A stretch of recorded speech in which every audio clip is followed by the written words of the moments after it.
Hi guys, Sam from ProLift Training and Assessment. I'm making this video for those people who have already started their license to perform rigging at a basic level. So what would have happened is you would have come in the classroom, you would have filled out a couple of booklets. One of them would have been your student activity booklet. So then you've been given a blank one to take home. So for people who kind of want a little bit of an audio and visual learning experience, this is what this is for. So basically I'm going to run through the written questions, which are the most important questions on your student activity book. All right, so we'll go to question 3 first up. So question 3 is the first written question. What else should be planned for other than site hazards prior to starting work? So I've got a little acronym here. You can remember PLACE. You need to think about this before you start work that's other than site hazards. So permits, we signed under our permits. The location of task, is everyone got a license? Do we have access to tasks? Can we get in, can we get out? Communications required and the equipment required. So that's PLACE. Yeah, it's a good way to remember that. All right, so what must the employer provide before you can perform new or unknown rigging activities? So congratulations, you've just been issued with a license. Can your employer, your boss, turn around and tell you, hey, let's go and jump on that in the yard there and do some rigging activities? No, they can't just send you out there to do rigging activities. They've got to provide you with a few different things: information, training, supervision and instruction before you can start that.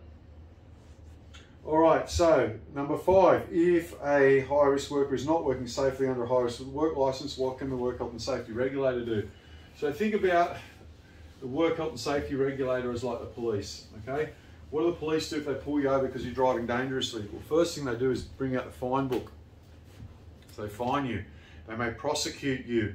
They may cancel your license. Same as if you're working unsafe on as a rigger, and the Work Health and Safety see you, then they will try and tear up your license or give you a fine.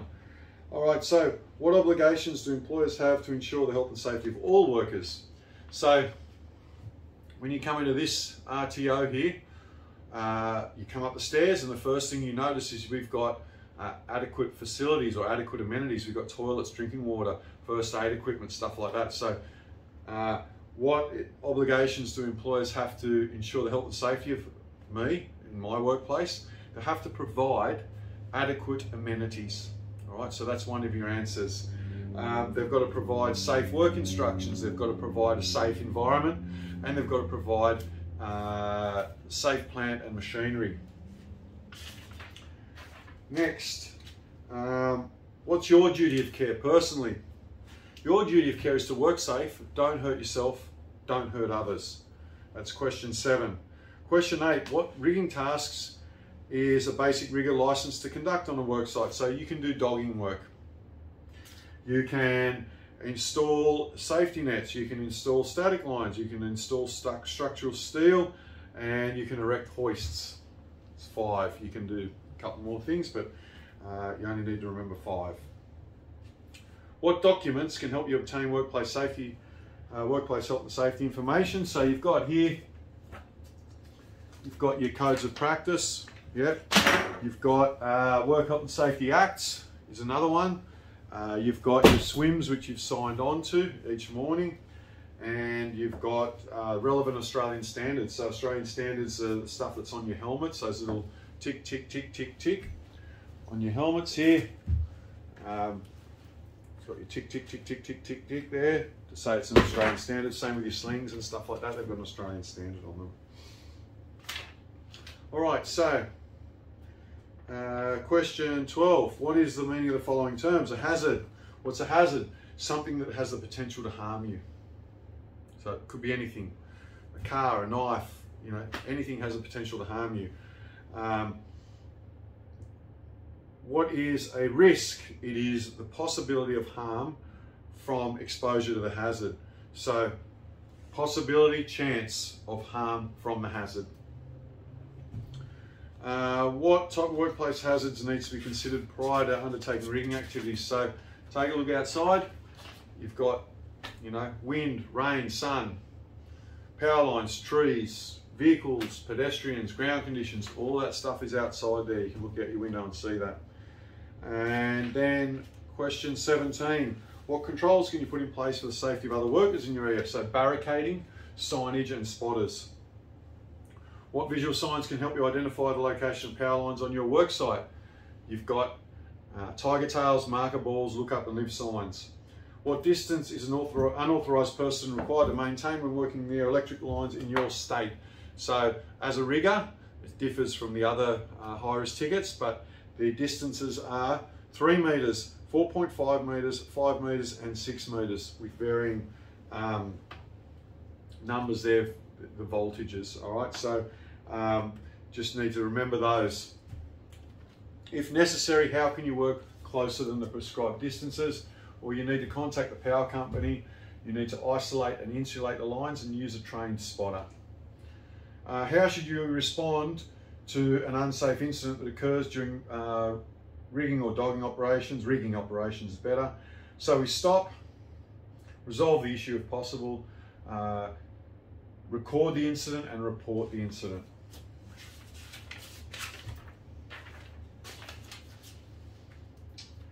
How can you recognise structural steel? All right, so we've got some structural steel bolts here. And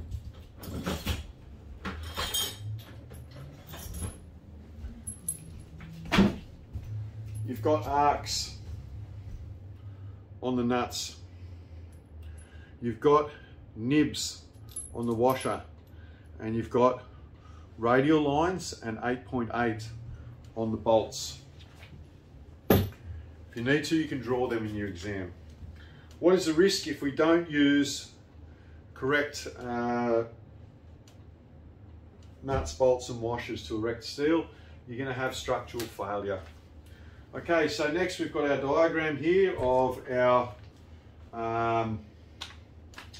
winch setup. So at the top here, you've got your head sling, all right? Could be a sling sitting on that. Top block, bottom block, diversion sheave, or lead block, and you've got lead rope, and then you've got the winch and the load.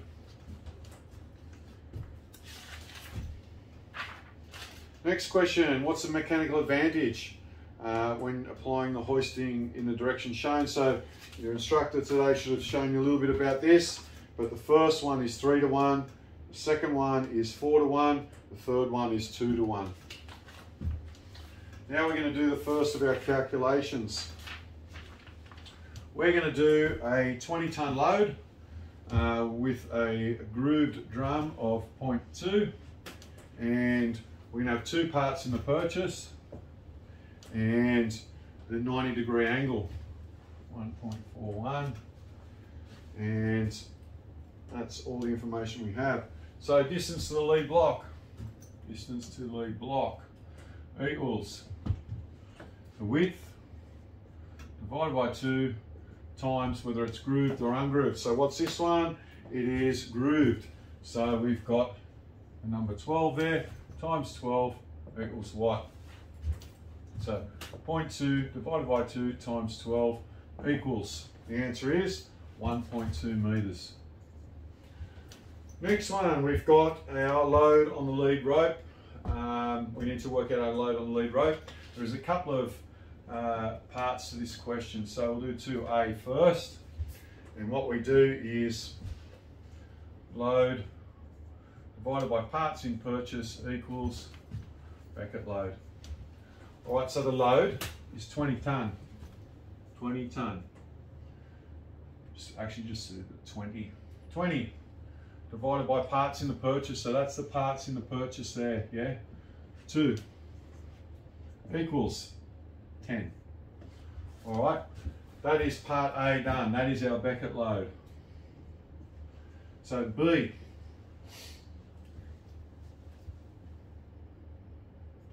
Beckett load plus, in brackets, Beckett load times total sheaves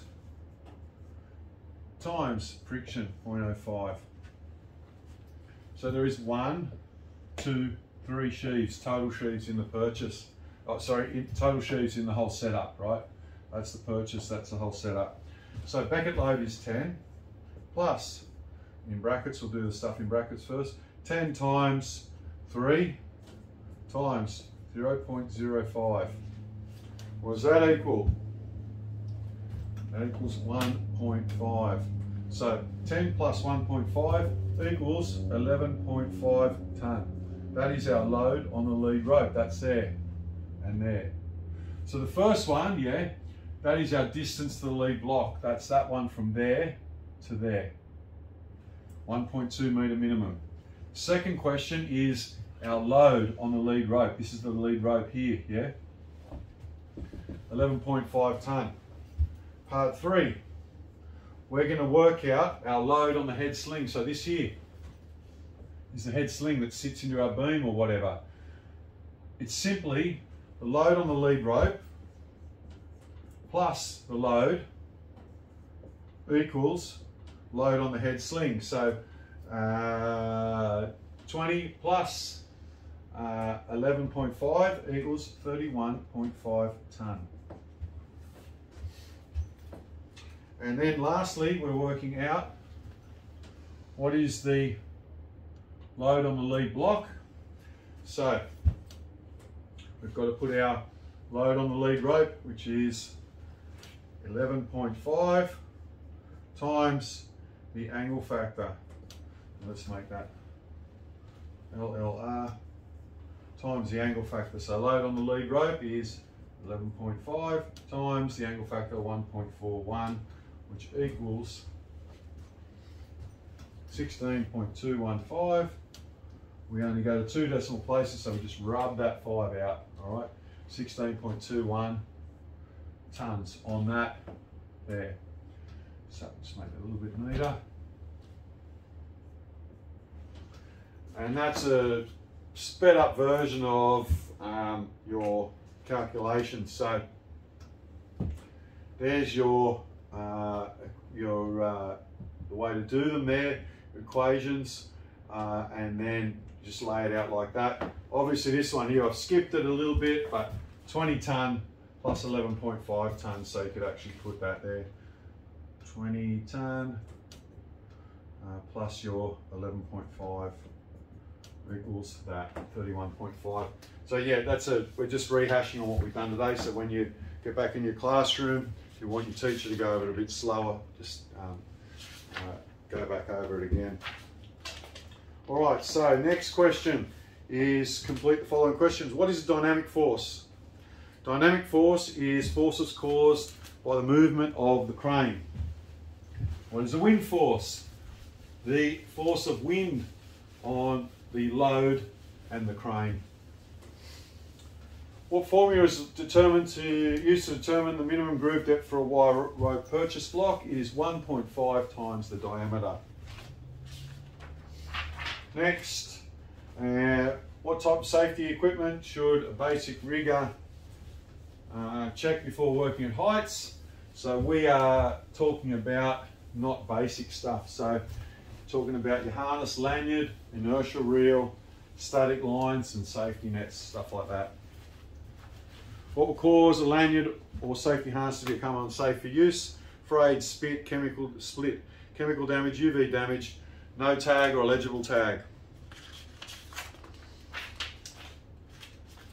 When would you inspect the safety equipment, including personal protective equipment, before and after any work? Why would you use a come along instead of a chain block to skid a load on a horizontal plane? Because the chain block would fill up with debris, and because the chain block is likely to jam. All right, next, 55. What type of use can damage a shackle during lifting? Undersized shackle, incorrect selection of shackle, side loading, exposing a shackle to heat. 56. What defects will indicate a wire rope is unsafe for lifting? You've got no stamped safe working load on it. Kinks, stretching, abrasion, crush, knotting, corrosion, damage to the eye. What defects will indicate the chain slings are unsafe for lifting purposes? No tag, illegible tag. Twisted, cracked, stretched, kinked, knotted, missing tags, well I've already said that one, gouged or more than 10% of its original diameter. When you inspect safety equipment, including personal protective equipment, we've already gone over that one. Next. What defects will indicate that a synthetic sling is unsafe for lifting purposes? So damage to stitching, damage to sleeve, chemical damage, cuts, tears, no label, illegible label, wear and tear, burns. What defects will identify the sheave is not safe for use? So you've got no WL markings, no, a flange that's cracked, flange that's chipped, worn groove, bending, warping, seized bearing, damaged cheek plates, rust. There's a few others there. All right, so what will happen if we put a wire rope in a sheave like that? It will flatten. If we put one that's too big in, then it will pinch, yeah? And causing failure. Yeah, that's the key words here. You know, when we misuse them, it causes failure. All right, so what risk controls are required? 64 we're at now. When plant or structure is erected over footpaths, so we've got to have overhead protection for the public and pedestrian exclusion zones, as well as signs and barricading. Okay, next, 66, what are you required to do with a tensioning device after installing a static line? Lock it off or remove it. How can you determine the minimum forces that anchor points must resist according to manufacturer and engineer specs? How can you determine ground conditions, including soil bearing capacity, from a soil engineer or other competent person? 70. 71.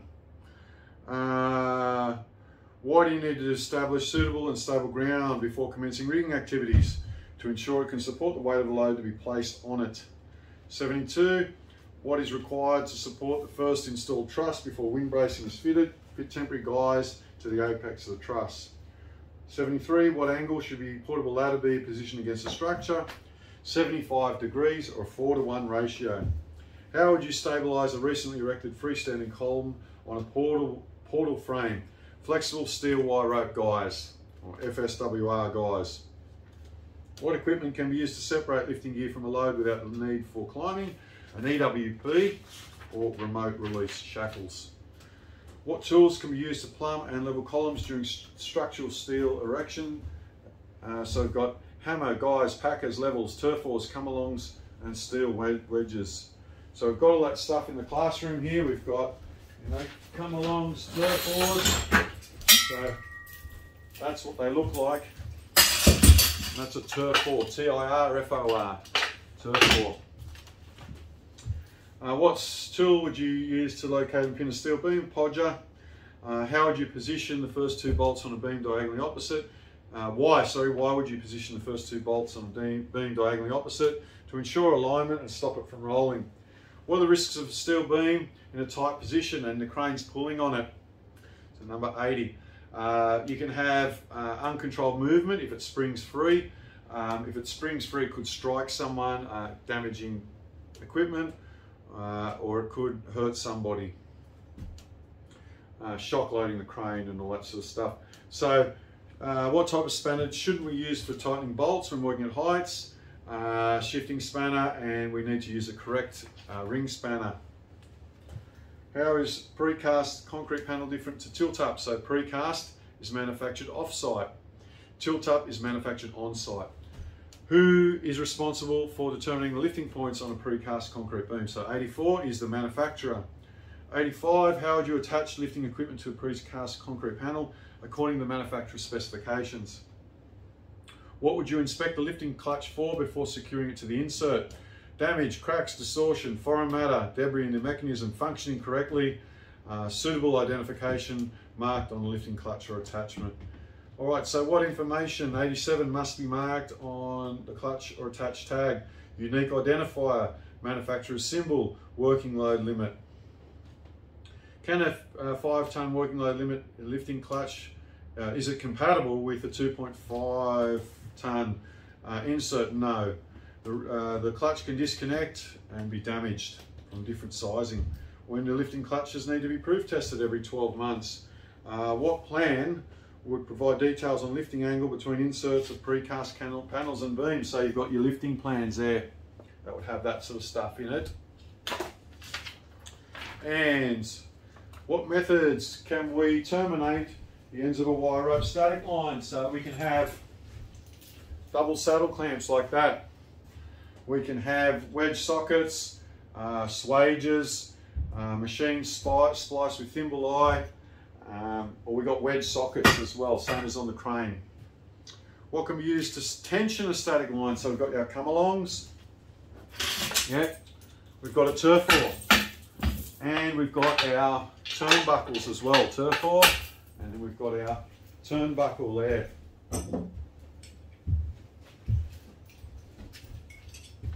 Alright, so what's the advantage of using an open design screw when attaching a static line to an eye bolt? So open turnbuckle or something like that. We can have visual inspection. And what would you refer to when installing a safety net? The manufacturer's specifications. Under what conditions would a safety net be installed? So we can have circus activities, playgrounds, demolition works, or during construction to prevent unchecked falls. What treatment will cause a safety net to become unserviceable or unsafe for use? So this is sort of describing around the work site. If you dragged it, if you installed it over chimneys, if you installed it near hot works, if you had contact with chemicals and your contact with sharp edges, then it would become unserviceable or unsafe for use. What defects would indicate the safety net is unsafe to install? Right, so no tag, illegible tag, cuts, nicks, cuts, stretched, UV damage, contamination. What document is required when installing a mast climbing work platform on a concrete slab? A certificate of compliance from an engineer. How would you set up a mast climbing work platform that's tied to a building? Mast in or out? Mast in. When extending or locking outriggers, what specification must be followed? Manufacturer's specifications or manufacturer's instructions. What methods can be used to fasten the tail of a hoist rope to a winch drum? 101, question 101. Clamp and bolts. Socket and wedge, wire rope grips, or poured sockets. So poured sockets aren't really that common. You might find them on mooring winches. You'd find a wedge socket like that. Yep. Plate, clamp and bolts. So on the edge of the winch drum, you've got the wire coming through and then plated on with some bolts, with a plate and bolts. How many full turns must remain on a winch drum when the hook block is completely lowered? Minimum of 2 full revolutions. Can you use a fibre rope tackle block with a wire rope safely? Absolutely not. And then, what risk controls are required to be set up before moving a CCLP cantilever crane loading platform? So we need to have edge protection, barricades, and exclusion zones. So if there is a gap there, right, you need to put a suitable ramp if there's a gap between the CCLP and the floor. And then how would you secure a CCLP to prevent sideways movement? Well, you bolt it through to the needles, or you can have props going from different levels to the next level. So, sorry, from the bottom of the CCLP to the level above you, you prop it in place to prevent lateral movement. And then what distance can a cantilever crane loading platform extend from a building that's facing public access? So what distance is that? No, not past the line of overhead public protection. What checks are required before cantilever crane loading platform will be used? So we just talked about a couple of them. So bolts and connectors must be secured. Props must be plumb and have the rear tyres in position. There must be no gap between the platform. You've got to have handrails in place. You need to have an engineer approval if required. You need to have the working load limit displayed and the tear weight identified. And that is pretty much it. All right, hope you enjoyed that. I hope that helps with your study.